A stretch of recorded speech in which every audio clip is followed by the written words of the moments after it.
Welcome back. ಕೊಲೆ ಕೇಸ್ನಲ್ಲಿ ದರ್ಶನ್ ಬಂಧನದ ವಿಚಾರಕ್ಕೆ ಸಂಬಂಧಪಟ್ಟಂತೆ ದರ್ಶನ್ ತಪ್ಪು ಮಾಡಿಲ್ಲ, ವಶಕ್ಕೆ ಪಡೆಯಲಾಗಿದೆ. ಜಾಮೀನಿಗೆ ಅರ್ಜಿಯನ್ನ ಹಾಕಲಾಗಿದೆ. ಇದು ನಾರಾಯಣಸ್ವಾಮಿ ಅವರ ಮಾತು. ನಾರಾಯಣಸ್ವಾಮಿ ದರ್ಶನ್ ಪರ ವಕೀಲರು. ದರ್ಶನ್ ಅಮಾಯಕ ಅಂತ ವಕೀಲ ನಾರಾಯಣಸ್ವಾಮಿ ಅವರು ಹೇಳ್ತಾ ಇದ್ದಾರೆ. ಕೊಲೆ ಕೇಸ್ನಲ್ಲಿ ದರ್ಶನ್ ಬಂಧನದ ವಿಚಾರಕ್ಕೆ ಸಂಬಂಧಪಟ್ಟಂತೆ ಈಗ ದರ್ಶನ್ ಪರ ವಕೀಲ ನಾರಾಯಣಸ್ವಾಮಿ ಮಾತಾಡಿದ್ದಾರೆ. ದರ್ಶನ್ ತಪ್ಪು ಮಾಡಿಲ್ಲ, ಈಗಾಗಲೇ ಜಾಮೀನಿಗೆ ಅರ್ಜಿಯನ್ನ ಹಾಕಲಾಗಿದೆ ಅಂತ ನಾರಾಯಣಸ್ವಾಮಿ ಅವರು ತಿಳಿಸಿದ್ದಾರೆ. ಹಾಗಿದ್ರೆ ವಕೀಲ ನಾರಾಯಣಸ್ವಾಮಿ ರಿಪಬ್ಲಿಕ್ ಕನ್ನಡದ ಜೊತೆಗೆ ಎಕ್ಸ್ಕ್ಲೂಸಿವ್ ಆಗಿ ಮಾತಾಡುವಾಗ ಯಾವೆಲ್ಲ ವಿಚಾರಗಳನ್ನ ಪ್ರಸ್ತಾಪ ಮಾಡಿದ್ರು, ಈ ಒಂದು ಬೆಳವಣಿಗೆಗೆ ಸಂಬಂಧಪಟ್ಟಂತೆ ಅವ್ರು ಹೇಳೋದೇನು, ಬನ್ನಿ ನೋಡೋಣ. ಭೇಟಿ ಮಾಡಿದ್ರೆ ಏನಾಗ್ತಾ ಇದೆ ಸರ್? ಇಲ್ಲ ಏನು ಆಗ್ತಾ ಇಲ್ಲ, ಜಸ್ಟ್ ಇನ್ವೆಸ್ಟಿಗೇಷನ್ ಮಾಡ್ತಾ ಇದೆ. ಅವ್ರೇನು ಅರೆಸ್ಟ್ ಮಾಡಿಲ್ಲ. ನೋಡೋಣ, ಮೇ ಬಿ ಅವ್ರೇನು ಅಂಥದ್ದೇನು ತಪ್ಪು ಮಾಡಿಲ್ಲ. ನೋಡೋಣ, ಸ್ಟಿಲ್ ಅದು ಏನಾಗುತ್ತೆ ನೋಡಿಕೊಂಡು ಒಂದು 2 hours ಆದಮೇಲೆ ಬರೋಕ್ಕೆ ಹೇಳಿದ್ದಾರೆ. ಅಲ್ಲಿ ಟಾಕ್ ಇನ್ವೆಸ್ಟಿಗೇಷನ್ ನಡೀತಾ ಇದೆ ಅಷ್ಟೇ. ಈಗ ಡ್ರೈವರು ಮತ್ತು ಅವರು ಗನ್ಮ್ಯಾನು ದರ್ಶನ್ ಅವ್ರು ಕಳಿಸಿದ್ರು ಒಡೆಯಕ್ಕೆ ಅಂತ ಒಂದು ಸುದ್ದಿ ಇರೋದಿಲ್ಲ. ಅದು ನೋಡೋಣ, ಅದು ಜಸ್ಟ್ ಊಹಾಪೋಹಗಳು. ನೋಡೋಣ ಅದೊದು ಸ್ವಲ್ಪ ಹೊತ್ತು, ಇನ್ನೊಂದು 2 hours. ದರ್ಶನ್ ಭೇಟಿ ಮಾಡಿದ್ರೆ ಈಗ ಮಾಡ್ಕೊಂಡು ಬಂದು ಒಳಗಡೆ ಹೋಗಿ ನಾನು ಇನ್ಸ್ಪೆಕ್ಟರ್ಸ್ ಇನ್ವೆಸ್ಟಿಗೇಷನ್ ಮಾಡೋದನ್ನ ಮಾತಾಡ್ಕೊಂಡು ಬಂದಿದ್ದೀನಿ. ನೋಡೋಣ, ಇನ್ನೊಂದು 2 hours ಮಾತಾಡ್ತಾರೆ. ಓಕೆ, ನೀವೇನು ಬೇಲಿಗೆ ಏನಾದರೂ ಇಲ್ಲ ಖಂಡಿತವಾಗಿಯೂ ಇಲ್ಲ, ಆ ಥರ ಎಲ್ಲ ಏನಿಲ್ಲ. ಓಕೆ, ಅವ್ರು ಏನು ತಪ್ಪು ಮಾಡಿಲ್ಲ, ನೋ ಪ್ರಾಬ್ಲಮ್. ಇದಕ್ಕೆ ಒಂದು 5 ಪ್ರೊಫೈಲ್ ಕೇಸ್ ಆದಾಗ ಇವೆಲ್ಲ ಕಾಮನ್. ಪೊಲೀಸರು ಯಾಕೆ ಅವ್ರನ್ನ ವಶಕ್ಕೆ ತಗೊಂಡ್ರು ಅಂತ ನೋಡೋಣ, ಅವ್ರಿಗೊಂದು ಡೌಟ್ ಬಂದಿರ್ಬೋದಲ್ಲ. ಅದಕ್ಕೆ ಸಾಕ್ಷಿಗಳೇನಿದಾವೆ? ಏನೂ ಇಲ್ಲ, ಸಾಕ್ಷಿಗಳೇನಿಲ್ಲ ಖಂಡಿತವಾಗಿ. ನಿಮ್ಗೆ ಏನಂತ ಹೇಳೋದು ದರ್ಶನ್ ಮಾತ್ರ? ಇಲ್ಲ ಖಂಡಿತ ಅವ್ರು ಏನಿಲ್ಲ, ಇನ್ವೆಸ್ಟಿಗೇಷನ್ ನಡೀತಾ ಇದೆ. ಲೆಟ್ಸ್ ಸಿ, ನೋಡೋಣ.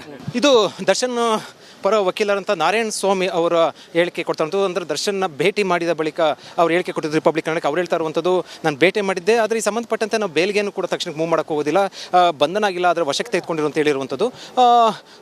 ನೋಡಬೇಕು ಈಗ ಮುಂದೆ ಏನಾಗುತ್ತೆ ಅಂತ. ಕ್ಯಾಮರಾ ಪರ್ಸನ್ ಮಧು ಜೊತೆ ವಿಜಯ ಜನ, republic TV, Bengaluru. Welcome back. ಕೊಲೆ ಕೇಸ್ನಲ್ಲಿ ದರ್ಶನ್ ಬಂಧನದ ವಿಚಾರಕ್ಕೆ ಸಂಬಂಧಪಟ್ಟಂತೆ ದರ್ಶನ್ ತಪ್ಪು ಮಾಡಿಲ್ಲ, ವಶಕ್ಕೆ ಪಡೆಯಲಾಗಿದೆ. ಜಾಮೀನಿಗೆ ಅರ್ಜಿಯನ್ನ ಹಾಕಲಾಗಿದೆ. ಇದು ನಾರಾಯಣಸ್ವಾಮಿ ಅವರ ಮಾತು. ನಾರಾಯಣಸ್ವಾಮಿ ದರ್ಶನ್ ಪರ ವಕೀಲರು. ದರ್ಶನ್ ಅಮಾಯಕ ಅಂತ ವಕೀಲ ನಾರಾಯಣಸ್ವಾಮಿ ಅವರು ಹೇಳ್ತಾ ಇದ್ದಾರೆ. ಕೊಲೆ ಕೇಸ್ನಲ್ಲಿ ದರ್ಶನ್ ಬಂಧನದ ವಿಚಾರಕ್ಕೆ ಸಂಬಂಧಪಟ್ಟಂತೆ ಈಗ ದರ್ಶನ್ ಪರ ವಕೀಲ ನಾರಾಯಣಸ್ವಾಮಿ ಮಾತಾಡಿದ್ದಾರೆ. ದರ್ಶನ್ ತಪ್ಪು ಮಾಡಿಲ್ಲ, ಈಗಾಗಲೇ ಜಾಮೀನಿಗೆ ಅರ್ಜಿಯನ್ನ ಹಾಕಲಾಗಿದೆ ಅಂತ ನಾರಾಯಣಸ್ವಾಮಿ ಅವರು ತಿಳಿಸಿದ್ದಾರೆ. ಹಾಗಿದ್ರೆ ವಕೀಲ ನಾರಾಯಣಸ್ವಾಮಿ ರಿಪಬ್ಲಿಕ್ ಕನ್ನಡದ ಜೊತೆಗೆ ಎಕ್ಸ್ಕ್ಲೂಸಿವ್ ಆಗಿ ಮಾತಾಡುವಾಗ ಯಾವೆಲ್ಲ ವಿಚಾರಗಳನ್ನ ಪ್ರಸ್ತಾಪ ಮಾಡಿದ್ರು, ಈ ಒಂದು ಬೆಳವಣಿಗೆಗೆ ಸಂಬಂಧಪಟ್ಟಂತೆ ಅವ್ರು ಹೇಳೋದೇನು, ಬನ್ನಿ ನೋಡೋಣ. ಭೇಟಿ ಮಾಡಿದ್ರೆ ಏನಾಗ್ತಾ ಇದೆ ಸರ್? ಇಲ್ಲ ಏನು ಆಗ್ತಾ ಇಲ್ಲ, ಜಸ್ಟ್ ಇನ್ವೆಸ್ಟಿಗೇಷನ್ ಮಾಡ್ತಾ ಇದೆ. ಅವ್ರೇನು ಅರೆಸ್ಟ್ ಮಾಡಿಲ್ಲ. ನೋಡೋಣ, ಮೇ ಬಿ ಅವ್ರೇನು ಅಂಥದ್ದೇನು ತಪ್ಪು ಮಾಡಿಲ್ಲ.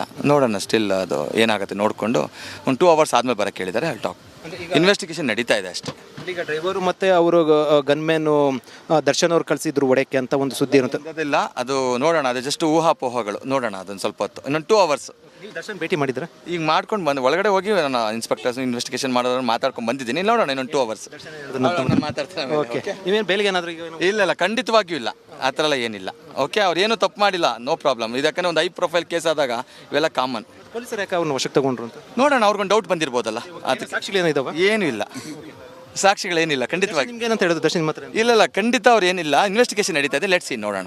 ಇದು ದರ್ಶನ್ ಪರ ವಕೀಲರಂತ ನಾರಾಯಣಸ್ವಾಮಿ ಅವರ ಹೇಳಿಕೆ ಕೊಡ್ತಾರಂಥದ್ದು. ಅಂದರೆ ದರ್ಶನ್ನ ಭೇಟಿ ಮಾಡಿದ ಬಳಿಕ ಅವ್ರು ಹೇಳಿಕೆ ಕೊಟ್ಟಿದ್ದು ರಿಪಬ್ಲಿಕ್ ಕನ್ನಡಕ್ಕೆ. ಅವ್ರು ಹೇಳ್ತಾ ಇರುವಂಥದ್ದು, ನಾನು ಭೇಟಿ ಮಾಡಿದ್ದೆ, ಆದರೆ ಈ ಸಂಬಂಧಪಟ್ಟಂತೆ ನಾವು ಬೇಲ್ಗೇನು ಕೂಡ ತಕ್ಷಣಕ್ಕೆ ಮೂವ್ ಮಾಡೋಕ್ಕೆ ಹೋಗೋದಿಲ್ಲ, ಬಂಧನ ಆಗಿಲ್ಲ, ಆದರೆ ವಶಕ್ಕೆ ತೆಗೆದುಕೊಂಡಿರು ಅಂತ ಹೇಳಿರುವಂಥದ್ದು. ನೋಡಬೇಕು ಈಗ ಮುಂದೆ ಏನಾಗುತ್ತೆ ಅಂತ. ಕ್ಯಾಮರಾ ಪರ್ಸನ್ ಮಧು ಜೊತೆ ವಿಜಯ ಜನ, ರಿಪಬ್ಲಿಕ್ ಟಿವಿ, ಬೆಂಗಳೂರು.